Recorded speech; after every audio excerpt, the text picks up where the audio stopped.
surga ieu surga masyaallah karim wa mubasysyiron jang saha eta jang jelema anu nuturkeun instruksi Kangjeng Nabi nu Kangjeng Nabi teh utusan Allah naon parentahna berarti perintah Allah naon laranganna berarti larangan Allah nurut ke Allah berarti nah ketika orang nuturkeun perintah Allah cak Allah salat nu dibawakeun ku Kangjeng Rasul cak Kangjeng Rasul salat urang salat cak Kangjeng Rasul puasa urang puasa cak Kangjeng Rasul haji dan lain-lain sebagainya cak Kangjeng Rasul ulah maksiat urang henteu insyaallah pasti ka surga eta mah pasti geus sadajan surga anu Allah na janji.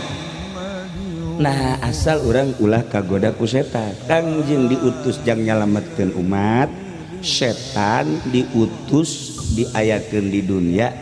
jang nyasarkeun manusia